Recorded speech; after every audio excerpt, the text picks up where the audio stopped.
Hey, Donja. I again wanted to go ahead and do a video for you because I just feel like it would be much easier to sort of explain talking to you and showing to you than it would be to try to type it out, and that might confuse you even more. So here's what I wanted to show you about the scenario 3. And first of all, I'll extend the due date, no problem, and you can resubmit this chapter 3 scenario, because my point is not to keep with strict deadlines. My point is for you to actually learn and learn by doing these assignments. So you can do this. Okay, so what I wanted to show you is that the lesson or the objective that I want you to do is to edit a lesson plan. So no, don't change the scenario, just edit it to include the universal design for learning. And specifically in the universal design for learning, your specific things that you want to edit and include in this lesson is to include multiple means of representation, multiple means of engagement, and multiple means of action and expression through the math lesson. So, in order to find out what that is for sure, let's go to the chapter and go to applications of UDL, which is Universal Design for Learning, and we look at multiple means of representation. And so what this means here is that you as a teacher are going to use different ways to present the information. So some examples of different ways to present the information would be to, like for example, in this dividing fractions example, the different ways to represent this lesson is to state the rule or say it, write the steps on the board, show a diagram of a completed problem, demonstrating how to solve the problem, stating the steps again, pointing to them. All those are multiple or lots of ways to represent what you want them to learn. So that's kind of the multiple means of representation. That means you as a teacher using different ways of teaching, different ways of presenting the information you want them to learn, or different ways of teaching this particular lesson or activity that they need to do. So that's one thing I want you to edit about that lesson on the odd and even.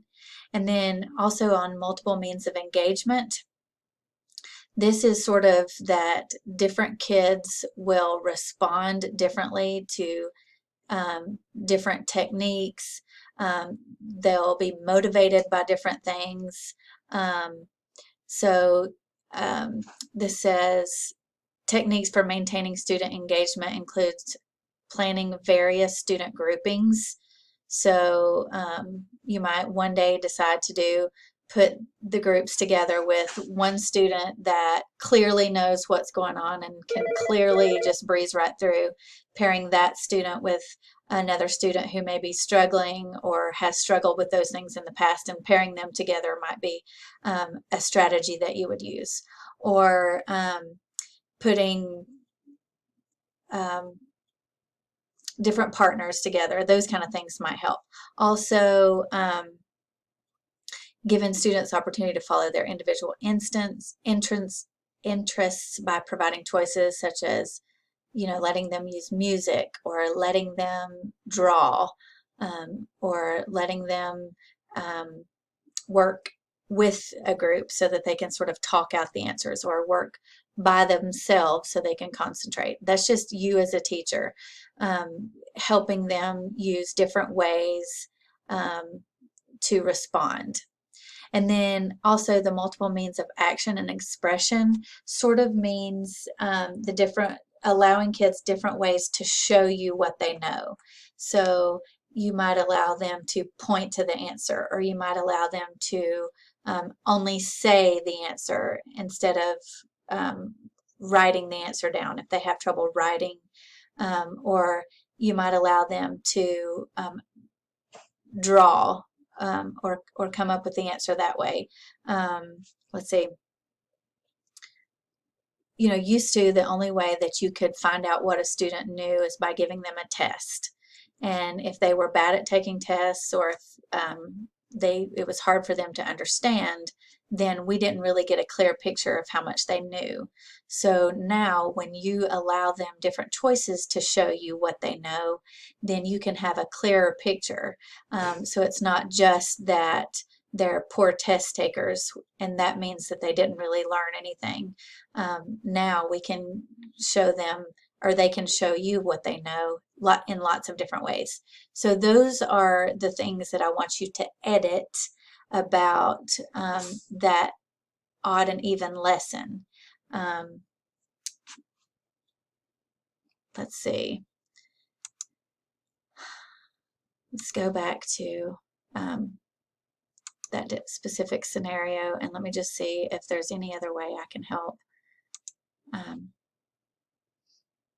So your self-evaluation, what that is every time that you edited that lesson. So for example, when you put in different ways of representation, when you show me that you're going to teach this odd and even lesson in these different ways, then that's something that you would make note of in your self-evaluation. You'll explain how this change addresses the issues in the scenario and give evidence from the chapter supporting this change. So that would mean you would say on page whatever that was in the chapter 3, it showed these examples of multiple means of representation, and that's what I did here, and that's why it supported this change. So that's what I mean when I'm talking about this self-evaluation. You just tell me what ways that you made a change to that lesson plan and how it addressed the issue, and tell me where in the chapter you got that information from. Okay? Okay, I hope this helps. And if it doesn't, or if you have further questions, you can email me or you can call me, and I'll be glad to help in any way possible. And tell me if this little video helped explain it better. Okay.